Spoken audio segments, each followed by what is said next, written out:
welcome to Five Things You Need as a Music Producer. Tim and I thought this might be a good video topic rather, for anyone who's interested in getting into music production, since we've been doing it now, I guess, for a little bit over 6 months, 5 months. Right, and started from scratch. Correct. So, here's like kind of a breakdown in terms of hardware and how we got started, and maybe some gear suggestions for you guys. Sure. So Let's just jump right into it. So the first thing that you're going to need as a music producer is a computer. And there's different ways that you can go about this. Henry and I have definitely gone back and forth on the PC Mac issue. Both of us started off PC guys, but ultimately ended up using a Mac to do our music production stuff. yeah, unfortunately, PCs just are the way they are with the drivers and everything. It's just way too hard to make all the different components of your, for example, hardware synthesizers and your digital audio workstation to all work together. Like Tim has a synthesizer made in the 70s, and that doesn't necessarily, talk to a PC. But when we plug everything into the Mac, it just worked out. So to relieve your technical frustrations, we definitely recommend just getting a Mac, right? Yeah. And how much is a Mac? I mean, the one that I got was about $1,400. They're definitely pricey. You can get them cheaper. I think one of the important things about having a PC for music production is you got to remember that really the main things that you would want with it are RAM and probably a solid state drive just for disk access, write and read quickness purposes. But you don't need a top of the line PC or Mac to do music production. The Mac has a certain way of making everything work really easily without having to fuss around with settings. Yeah, I have like a 5-year-old $500 Mac. It works perfectly, but like a solid state drive definitely is an upgrade from a physical disk drive. Just like everything, when you're loading tracks to the DAW and you're loading all these like mixers and add-ons and synthesizers, software synthesizers, it takes a long time sometimes if you don't have a solid state drive. And so Henry just mentioned a DAW. The way that he and I go about producing music, I think probably most music producers these days, is you have what's called a DAW, D-A-W, Digital Audio Workstation. And this is a program. They make many different kinds of them, but the one that we use is Logic Pro 10. It's, I think, probably the one that is the most intuitive in terms of music production and recording tracks and doing layering and things, but there are other options available to you. We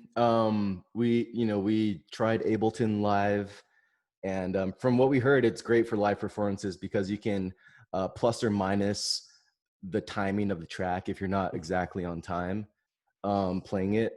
But from a producing music at home standpoint, it just wasn't very intuitive, and the what is it called, the graphical user interface wasn't as good as Logic for us. Yeah, it does come off a little bit dated, as some of these DAWs do, but they all kind of will do the trick. Mostly the thing with selecting a DAW is picking the one that's right for you. There's really no right or wrong answer with it. There's just people that prefer things over others. And so we recommend Logic, but Pro Tools, Cubase, Audacity, which is free, and we haven't used Fruity Loops FL Studio, but that's another option out there as well.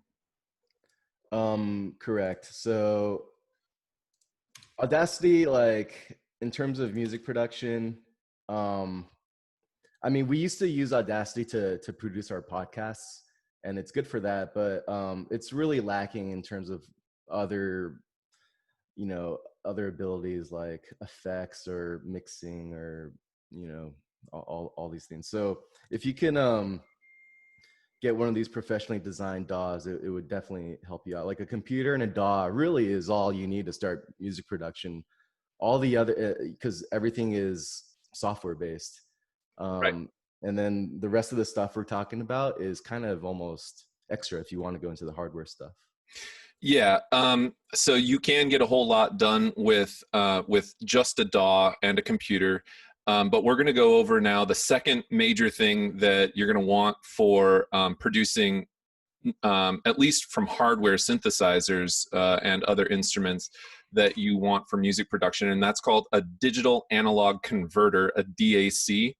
And what this essentially allows you to do is to use even old instruments, vintage synthesizers and things, and plug them in, and it will take analog signals and convert them into a digital signal that your computer can pick up and understand and play back for you. We use in our studio the Apollo Twin X Duo. This is a pretty high-end professional level DAC. They run about $900, but that's not the only one that you can use. There are a lot of great DACs out there, and Henry has experience using the Scarlett too. I'll have him talk about that. Yeah, the Focusrite Scarlett 2. It's like $130 on Amazon. It's two channel inputs, and it's built like a rock. You know, it's solid steel. It's one of the best affordable DACs out there, in my opinion. The most important aspect of any DAC that you need to consider is that you need direct monitor to both channels. So that way, when you plug into one channel, it'll mix the sound into both channels so you can hear it in both ears. Not all DACs do that, and it's really annoying when they don't, because then you basically have to always have stereo in to hear both channels.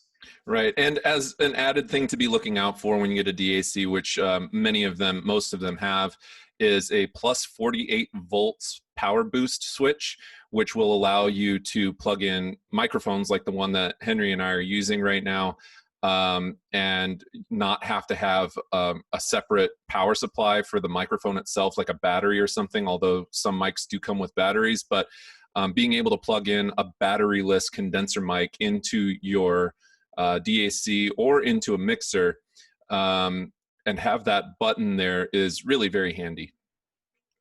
Yeah, so the next thing, now that you have your computer and you have the Digital Audio Workstation, the software on your computer, and now you have this little DAC, this hardware box to convert your analog signals to digital, now you need instruments to connect to your DAC, right? Right. So there are a lot of different ways that you can go about this. Now, even if you're only going with software synthesizers, VSTs, it's really advantageous, particularly for somebody who has a background in music, especially piano or other keyboards, to have a MIDI keyboard. And you can pick up a really decent MIDI keyboard. There's all sorts of different companies out there that make really high quality MIDI keyboards for not very much money, about $100 or so. And what this will allow you to do is play live and also manipulate the sounds using the interface on the actual MIDI keyboard that you have. But outside of MIDI keyboards, there are a lot of other options for instruments that you could have to plug into your DAC. Yeah, one thing, like, you don't necessarily need a MIDI keyboard, because you can use your QWERTY, like, computer keyboard as a substitute, and you just play the keys on your QWERTY keyboard. But Tim and I, you know, we kind of have a musical background. We like to see the layout of all the notes when it's on like a piano key layout, you know, with at least an octave, so you can see all the notes within one octave. And that just really allows you to structure and see the notes that are being played with your eyes rather than just your ears. Absolutely. And as far as MIDI goes, if you're not familiar with this term, MIDI, MIDI, this is basically an interface that allows for your computer to be able to understand musical notes. And then, so when you're playing something into your keyboard, your computer will be able to understand the musical notation, the rhythm, and so on behind what you played. But it will also send that signal out to your keyboard, and it will play your keyboard for you, essentially, with whatever you program into MIDI. So it's a very useful tool, particularly for if you want to layer various sounds together. You can have multiple MIDI tracks that are playing different things and play on top of that. Exactly. So, if you get most synthesizers with keyboard layouts function as a MIDI keyboard itself. So you could get it if you're looking for a synthesizer or a hardware synthesizer. You can get a 2-in-1 by just getting a synthesizer, and that will act as your MIDI input as well, your MIDI keyboard. Absolutely. For any synthesizer that was made past about 1980, 82, somewhere in that area, most of them are going to have MIDI input. Of course, the more modern synthesizers have USB MIDI, which is, of course, preferable to having the cable MIDI setup. But it's a really, really useful tool, and one that Henry and I take advantage of frequently. Yeah, as a beginner, I would highly recommend finding a USB MIDI input or input output interface, just because it's just one cable, USB. Everyone's familiar with that cable. It works without any drivers. You don't need any other hardware. Sometimes with older synthesizers, you need MIDI in, MIDI out cables, and then you need like an extra converter. So it doesn't necessarily always work out. Absolutely. Other instruments that you could go for if you wanted to add a little bit more variety to the types of sounds could include a drum machine. We have a Roland TR-8S that we use as a drum machine. We also use, though, a lot of the drum sounds that are built right into Logic Pro 10. And that's another viable option if maybe you're a little bit tight on money and you don't want to be spending $500 on a drum machine. There's a lot of really great drum sounds and a lot of customizable features within drum tracks on Logic for sure, but probably other DAWs I would imagine as well. Yeah, and in fact, I think we use the software drums more often than the physical drum machine in our songs. Yeah, I think so too. There's more variety, and it has all of the simulators as the hardware one does. All the 808s, the 909s, the 606s. Yep. All the popular drum sets that are used in popular music. Yeah, definitely so. And then too, don't forget that all of this, we focus our music production on synthesizers and electronic music, but the same things can be done with microphones and acoustic instruments as well. So if you wanted to be playing a flute or a trumpet or a saxophone or an acoustic piano or guitar or anything like that, as long as you have a microphone set up, you can record that, and that will also go through your DAC and be interpreted by your DAW. Yep. And then I guess the last thing, it's optional.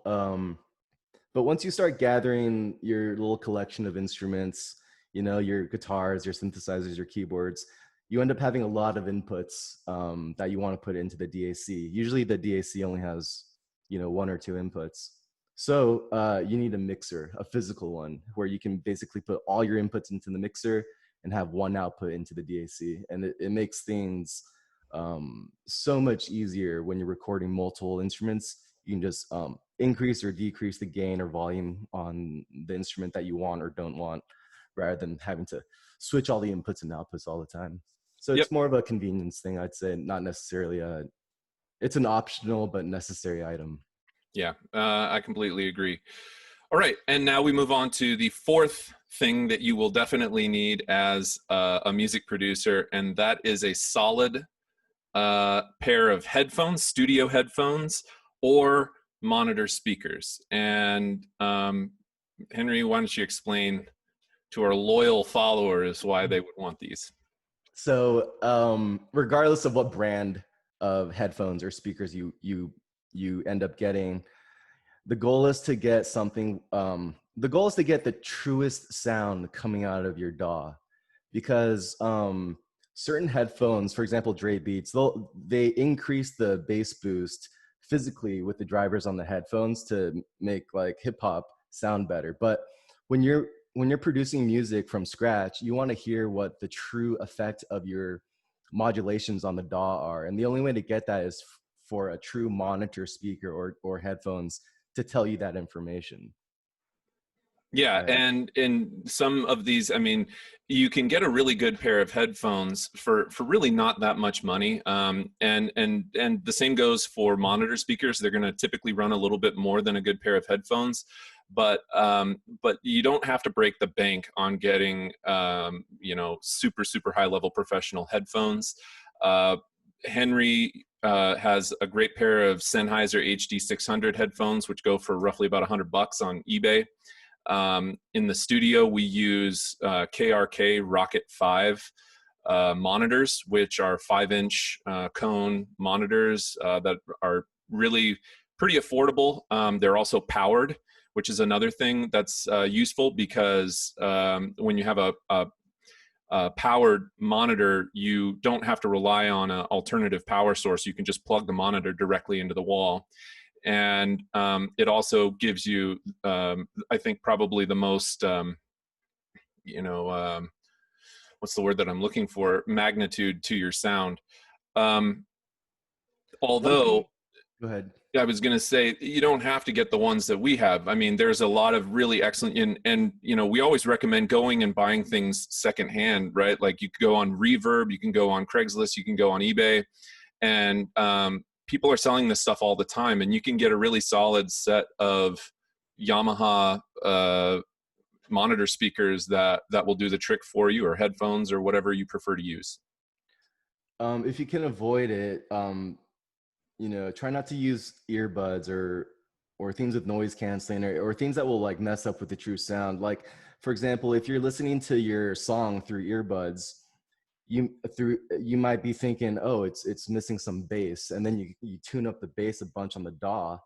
You bounce that sound, bounce that song, and then you listen to it on like someone's professional stereo system, and then the bass is just way too loud and it's over peaking, right? So that's Yep. why you want that's the purpose of getting a pair of studio monitors, to get the true sound. Most definitely. And then the final thing, and probably really in some sense the most important thing that you really do need it, is you need to do the work. And you know, with all of this equipment and all of the suggestions that we've made, there's still nonetheless a learning curve to learn how to use the DAW, to learn how to use the instruments, right? And that doesn't come on its own. It has to, you have to have some degree of motivation to sit down and do the work, even at times when maybe you're really not feeling it.